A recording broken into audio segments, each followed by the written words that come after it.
I want to make money betting on the NFL in 2020, but are the Patriots or the Bills the best team in the AFC East? How do I bet on the Jets, Dolphins, Patriots, and Bills? I need information I can use from week 1 through the playoffs.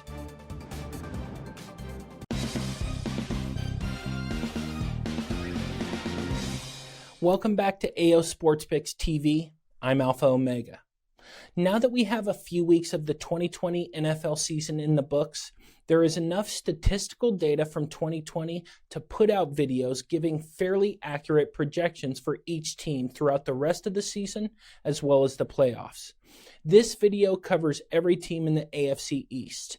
And for those of you who are new to the channel or new to sports betting in general, the AFC East is the New York Jets, the Miami Dolphins, the New England Patriots, and the Buffalo Bills.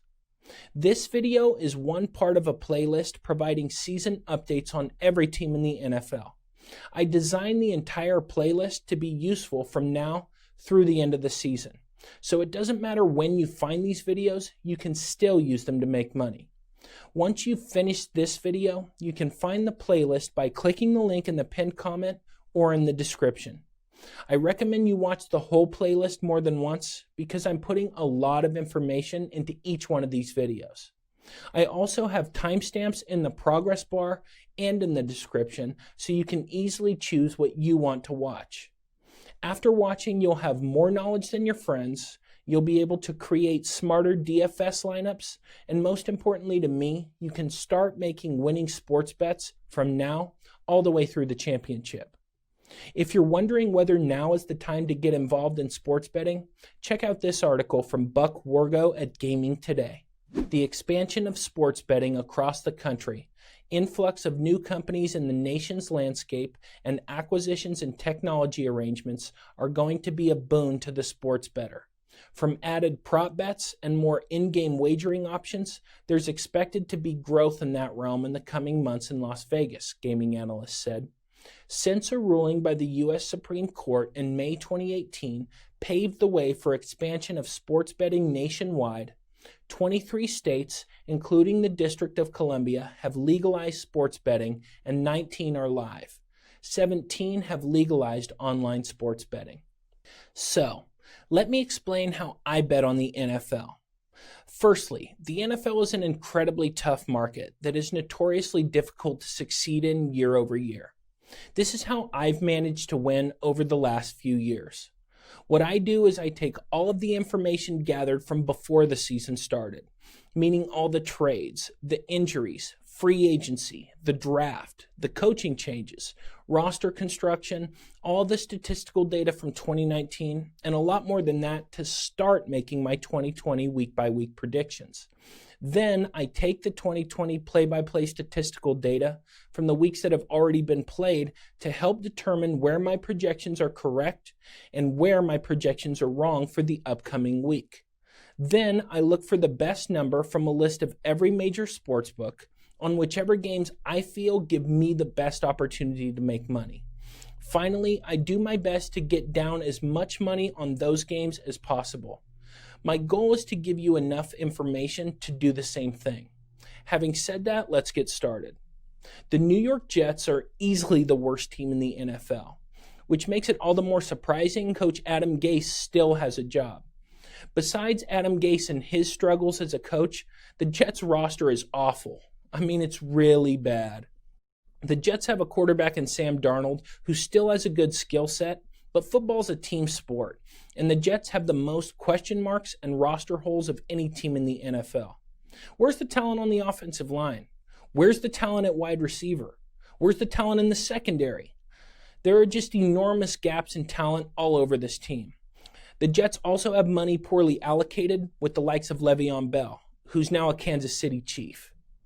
Quinnen Williams is a solid player to anchor the D-line, especially against the run, but this defense can't defend the pass and has no pass rush. The only thing the Jets have done right is the amount of draft capital received in the Jamal Adams trade. From Al Iannazzoni at Newsday. Defensive coordinator Greg Williams' unit hasn't shown up. The only reason the defense isn't ripped more is because Adam Gase's offense has been worse. The Jets haven't tackled well, made nearly enough plays, or shown discipline. They haven't played with passion, fire, or pride. These are all things Adams provided, and now he's bringing it in Seattle. Adams forced his way out. The Jets got a nice haul in return. 2 first-round picks, a number 3, and safety Bradley McDougald. Those assets will help them in the future, but they won't make plays now. I like the Jamal Adams trade, and I think the Jets got the best part of that deal, which is one of the only good things that I can say about this team. You look at the roster, especially the running back room, and it looks like a small child's fantasy football team. In 2019, the offense ranked 31st in the NFL, ranking in the bottom 5 in literally every offensive metric. That trend continues in 2020, with the Jets' offense ranking dead last through 5 weeks.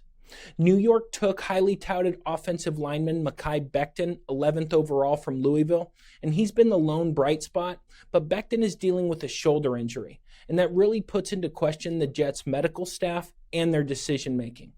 They're literally putting this kid in harm's way, and I'm just not hearing it discussed the way it should be. From Dr. David Chow at Pro Football Doc and Outkick.com. The team is in the news this week related to how it treated the shoulder of Mekhi Becton during the Thursday night game. This will be the 5th time eyebrows have been raised on the handling and messaging of medical issues in the last year.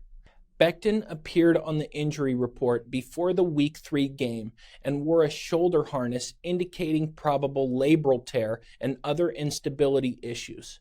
Week 3, he re-injured the shoulder on an interception. 4 days later, he was dressed as the emergency left tackle. When the starter got hurt immediately, Becton was the next one in. Soon thereafter, he re-injured it again. This was the 2nd week in a row that he could not finish a game for the same injury. Adam Gase is the worst coach I can think of in recent memory. And that's saying something considering the beauties we've all seen. From the introductory press conference with the eyes, it's been downhill ever since. And if the guy could coach football, I wouldn't care about the awkward media appearances. But when he's endangering his franchise quarterback and his first-round offensive lineman in a desperate attempt to squeeze out one win to try to save his job is beyond reproach. Everyone knows that Gase is about to get fired, so I'll move on. Another sad deal is the Le'Veon Bell fiasco. They signed the guy for big money. Now they release him. Then he's on the Chiefs, and he'll probably end up having some success. It's just really sad. Jamison Crowder is still a nice slot receiver, but when he's the number 1 option, it's a sign of the times for the New York Jets. Chris Herndon is a decent tight end, but he's not a game changer. The Jets' offense just doesn't have enough talent to win games on its own, which means that New York will be relying on the defense, and that isn't going well either. The Adams trade showed that the Jets are fully aware they aren't going to compete. According to Brian Costello at the New York Post, team CEO and chairman Christopher Johnson still believes Gase is the right man for the job, at least for now. Johnson called Gase a brilliant offensive mind last month, but that mind has overseen an offense that is tied for last in the NFL in total offense. At the moment, Sam Darnold is last in the NFL at 5.7 yards per attempt. Gase has not asked him to push the ball down the field. Of Darnold's 128 attempts, only 17 have been more than 20 yards down the field. Gase looks as if he is coaching scared too often, and he may be. The only goal this year should be the careful evaluation of Sam Darnold. This is a team that could easily have the number 1 pick in the draft and will be in the running for one of the big 3 coming out of college this year. With Trevor Lawrence, Justin Fields, and Trey Lance all coming out, the Jets have this season to decide whether or not Darnold is the guy. This is a decision they cannot screw up if they want any chance of success in the future. Many are surprised that the Jets haven't fired Gase yet, but the Darnold evaluation is the reason why Gase still has a job. This is Darnold's 2nd year under Gase, and rather than set Darnold up with yet another coach for 3/4 of a season, Why not let Gase coach it out and spend your time as a front office focusing on whether Darnold shows you enough to pass up on the big three? Personally, I don't think Darnold is the guy. The same poor decision-making I saw in college has continued in the NFL. And while the Jets have done the kid no favors, he's just not the guy.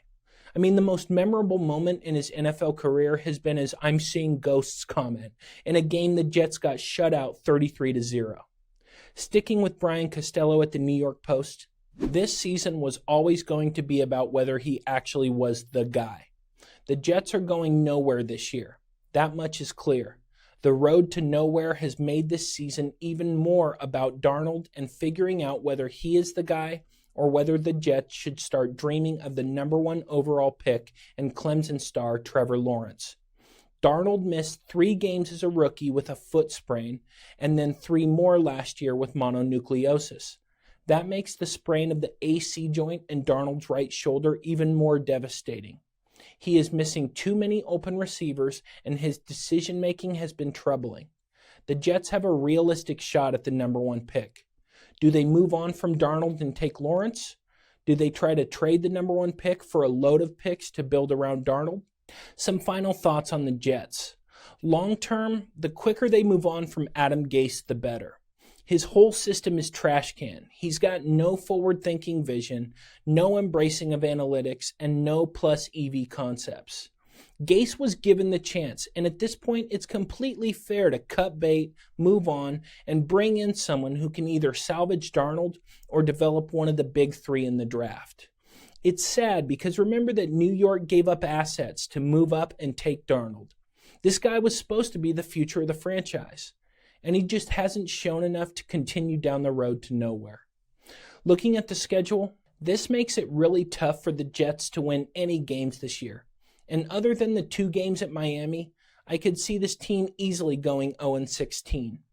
My only betting note is to stay far away from this team and only consider playing on them against Miami and maybe Las Vegas. Other than that, this isn't a year to be on the Jets. As down as I am on the Jets, I'm cautiously optimistic about the future of the Miami Dolphins. This is a team on the rise, but also a smart enough team to know that 2020's not going to be the breakout year. The Dolphins know what they are, and in the 2020 draft, Miami had a bunch of picks and tried to fill some of the many needs on this roster. Miami took Tua with their own first rounder, used the first rounder from the Steelers in the Minkah Fitzpatrick trade to draft Austin Jackson, an offensive tackle from USC, then traded the 26th overall pick gained from the Texans in the Laramie Tunsil trade to the Packers and took cornerback Noah Igbinoghene out of Auburn. That's 3 first-round picks. The Fins also picked up 2 more offensive linemen, a defensive tackle, and a safety, and that's all before the 5th round. So like I said, this team had some picks and drafted well, even if the picks other than Tua didn't make a big media splash. This team will have 5 picks in the first 3 rounds again in 2021, including the Texans' first rounder, which might end up being an even higher pick than their own. From David Fuccio at DraftKings Nation. The Texans traded their first-round pick to the Miami Dolphins as part of a package of picks that landed them offensive tackle Laramie Tunsil and wide receiver Kenny Stills. The Dolphins' own pick is at number 10 for the moment, but they also would have the number 3 pick, courtesy of the Texans. On the defensive side, this team has a really nice nucleus of solid players, adding defensive ends Shaq Lawson and Emmanuel Ogbah, cornerback Byron Jones, as well as linebacker Kyle Van Noy, all in free agency. Combining those pieces with the injection of youth culled from the Dolphins' draft capital makes me excited for the long-term prospects for this team. There are also some diamonds in the rough.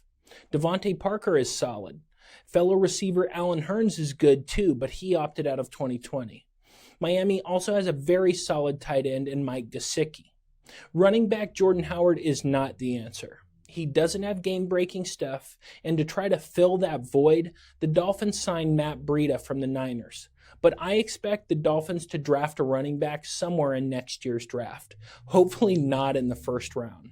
The Dolphins are adding pieces, but new offensive coordinator Gailey is not the guy to take this team into the future. He runs a predictable, vanilla offense that refuses to embrace plus EV football in 2020. The bad news is that the Dolphins just hired Gailey in 2019, so it's unlikely they fire a second OC in as many years. From CERN342 at SB Nation. It was infuriating when Jordan Howard appeared in the lineup in the third quarter. He has no business being out there, and I think he'd be okay with that. Get Matt Breida more involved. It shouldn't be hard to get players with particular sets of skills the ball, but here we are. Another guy who the Dolphins seem to not be able to scheme open and draw up plays to use his skills is Mike Gesicki. Remember when Gesicki had the best game ever for a Dolphins tight end? You want more volume to Mike Gesicki, who is good at catching footballs. Well, you're not going to get it. Decoy. That's what Gailey thinks of your reasonable request. Another issue for the Dolphins in 2020 is the lack of overall continuity on the team. The Dolphins are fielding a team with a lot of new pieces, playing in their first season together. It's been a rough start, but not horrible, and that's to be expected, especially with a unique offseason with no preseason games. Fundamentally, the Dolphins have a better core group of players, but I don't expect to see this team really begin to gel until later in the year. The Dolphins have been in every game, and there's no question they have enough talent to compete. They just don't have enough talent to win at a high level in 2020. Having said that, I really like Brian Flores as a coach. Just judging the way that this roster is being constructed, the Dolphins got the right guy to make them relevant again. According to Will Manso at SouthFloridaLocal10.com, Flores and his staff deserve so much credit. That doesn't even take into consideration the development of players like Devontae Parker and Mike Gesicki. Both have taken huge steps under this new coaching staff. A number of other young players on both sides of the ball showed improvement. That's the sign of good coaching and leadership. The Dolphins appear to have landed that coach and leader in Flores. Some final thoughts on the Dolphins. This team is trending in the right direction, and if Tua ends up working out and finding success, and if the Dolphins hit a home run in the 2021 draft, we could see the Dolphins be a playoff team as early as next year. Speaking of Tua, let's look at the schedule. Although I do feel for Ryan Fitzpatrick, I'm also not surprised the Dolphins decided to put Tua in at this point of the season.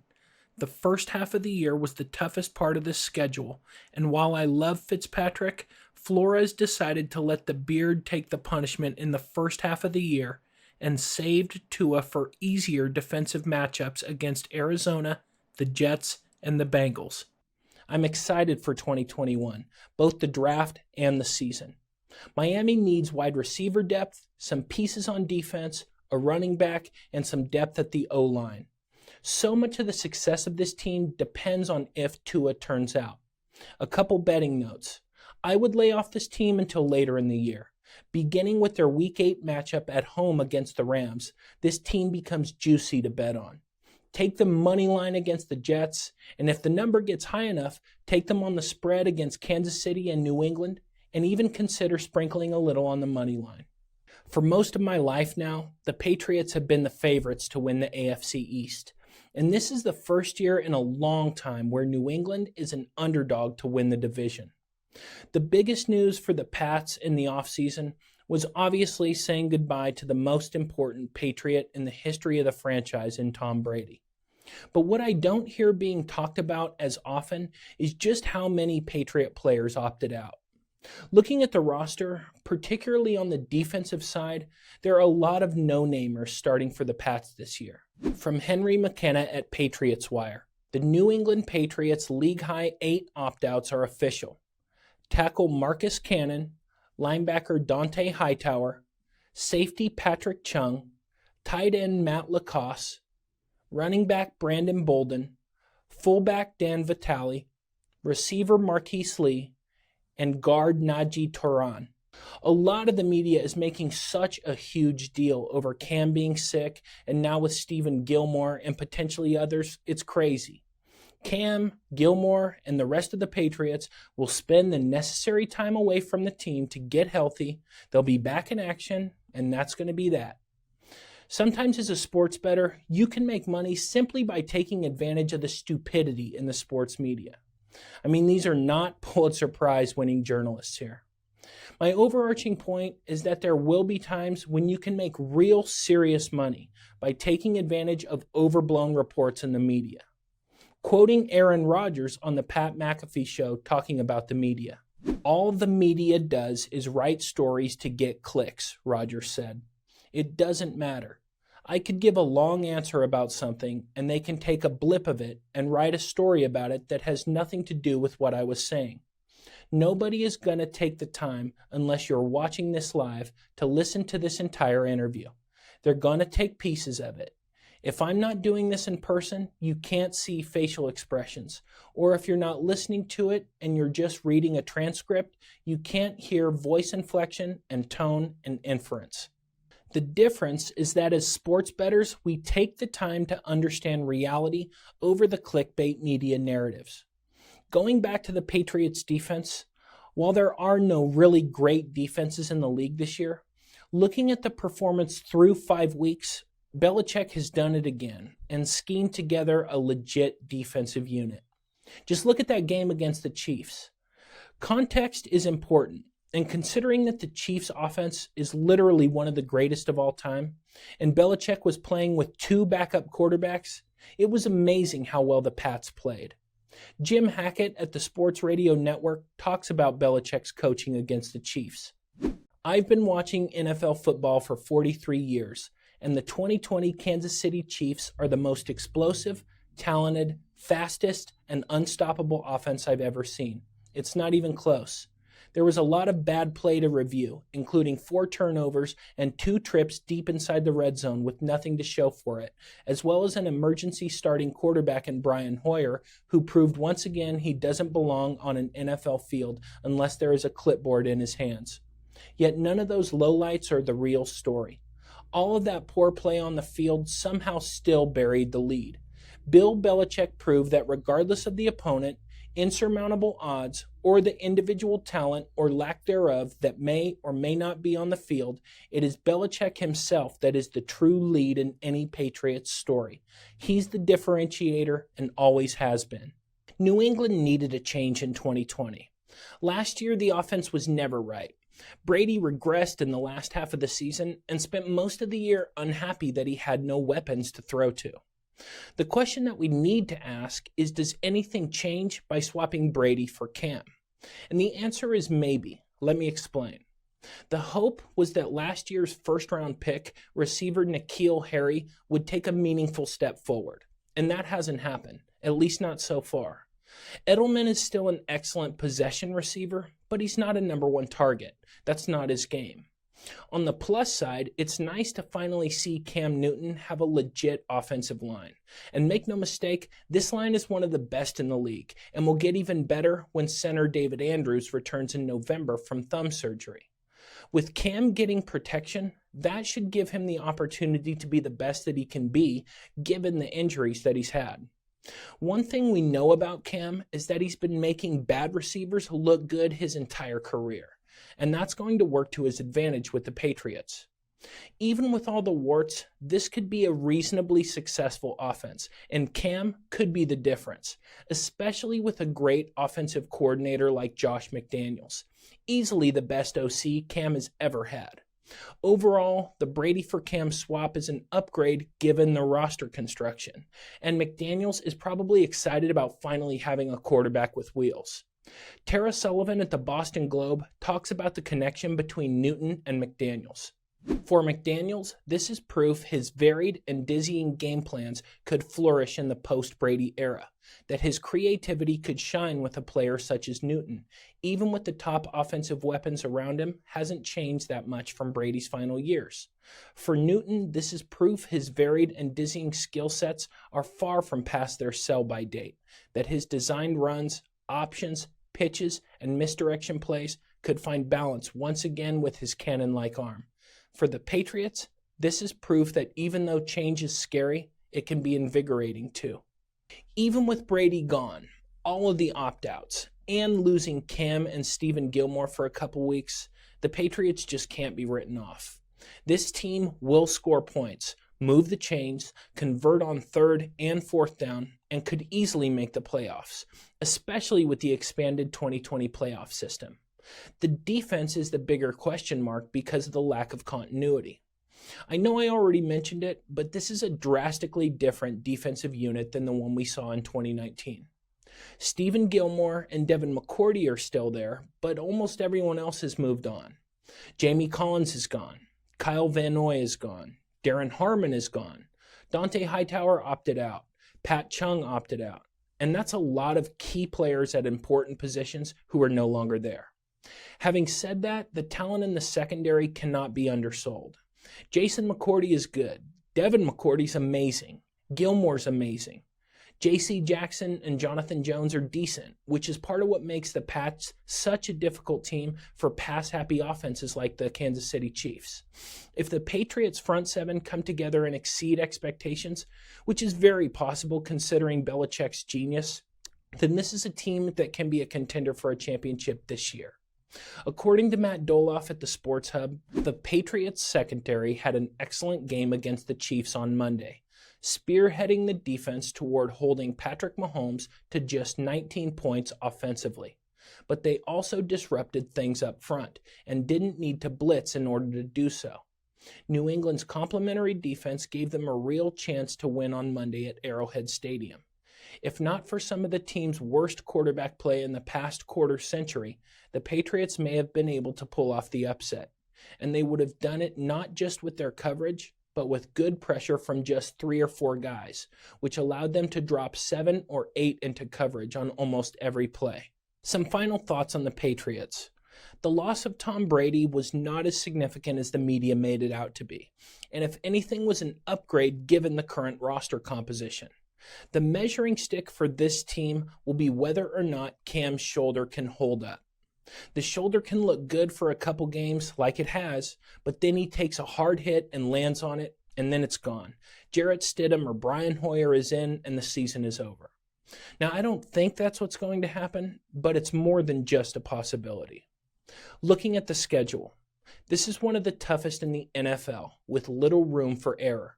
If the Pats lose a few winnable games against San Francisco, the Chargers, Rams, Buffalo, then we have to reevaluate the whole season.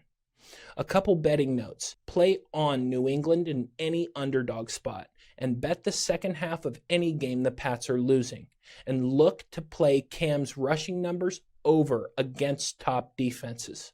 The Buffalo Bills are the favorites in the AFC East for the first time since I think Jim Kelly was quarterbacking in Buffalo. In the offseason, this team made awesome investments at key positions, including trading for Stephon Diggs. They coached up some of their defensive players to what was clearly a top 5 defense last year. Continuity across the O-line, solid running back play. I mean, literally everything about this team checks all the boxes of a team that you want to be betting on, except for the quarterback position. Or so I thought heading into the season. While I'm not completely sold on Josh Allen, and I want to see more before I go all in, there's no question that Allen has made the biggest 180 I've seen in a quarterback in years. It's kind of crazy. Everything that has made Josh Allen a disappointment has been minimized or eliminated so far this year. The two things I see most out of Allen is that he's not overthrowing his targets with the same frequency, which was, for the most part, probably the worst part of his game. And he's also not hurting the offense with his mistakes. The Bills are good enough to not need Allen to be amazing. And unlike most in the analytics community, I'm going to go out on a limb and say that Josh Allen is a legit NFL quarterback. From Eric Edholm at Yahoo Sports. Much like we did with Lamar Jackson last year, it's time we put aside any preconceived notions about Josh Allen. Jackson made himself an MVP candidate from the start, and what Allen is doing this season is on the same level of unexpected greatness. It's time we said it. Allen is an MVP candidate. Allen now has a chance to do what even the venerable Jim Kelly never did, win an MVP. It's a shocking rise to stardom, but it must be recognized. Enough can't be said about what Josh Allen's done so far. If Allen continues to play at this level, the Bills are a legit contender for a championship, no question. Even if Allen regresses, the Bills have enough to win a division title and are a definite playoff team. In trying to find outside causes for Allen's recent success, the Bills trading their first-round pick to the Vikings for Stephon Diggs was a masterstroke. Allen is much more talented than Case Keenum or even Kirk Cousins, and look how good Diggs made both of them look. Allen has also shown an increase in his game awareness. What I mean by that is in tough games against strong opponents, Allen isn't playing as loose as he has in the past. Remember that Allen has maybe the strongest arm in the NFL, but he's choosing his spots more carefully and balancing out his gunslinger tendencies. It helps that along with Stephon Diggs, Allen has another legit receiver in John Brown and an excellent slot man in Cole Beasley. This team is stacked offensively, and the defense is even better.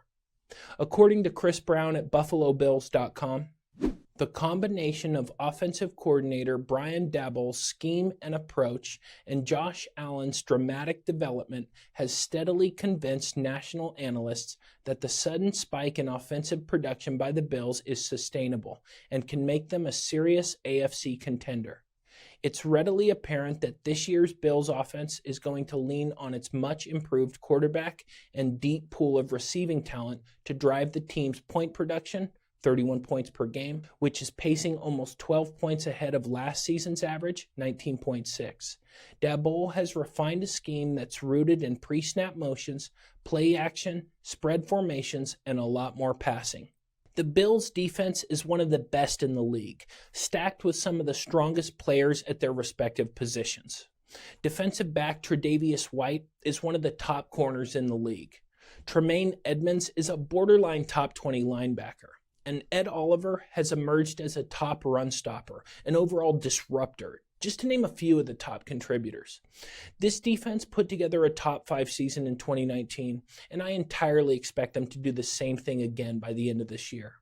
The success of this defense wasn't fluky, and has none of the earmarks of a defense primed for regression. The success wasn't based on turnover margin, wasn't based on sacks, disruptive plays, or havoc metrics. This was just a solid defense.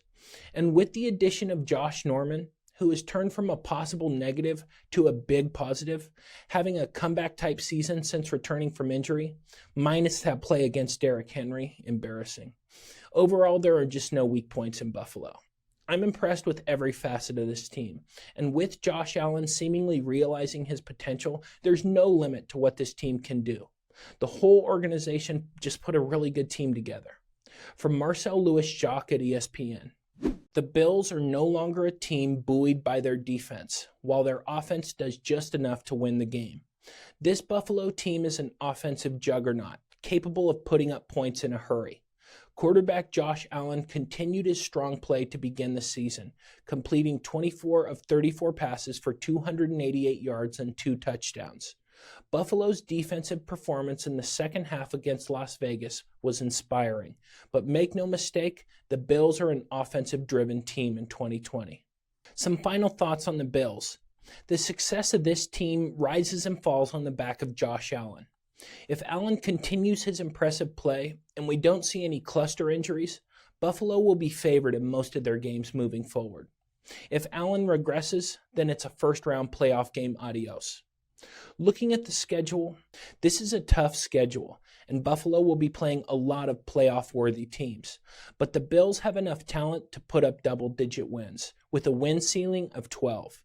A couple betting notes: bet on this team in any game where they're a favorite of less than a field goal, and think seriously about playing on them in any underdog spot, except against Kansas City.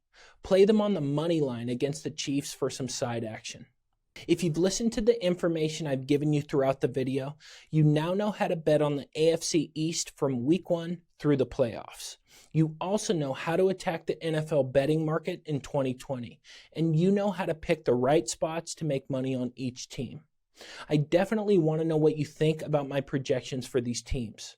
It's important to me to know if my content is helping you win your bets, so let me know in the comments. I'll make sure and respond. Also, consider heading over to my website, aosportspicks.com and sign up for a sports betting package where you can get my picks each week.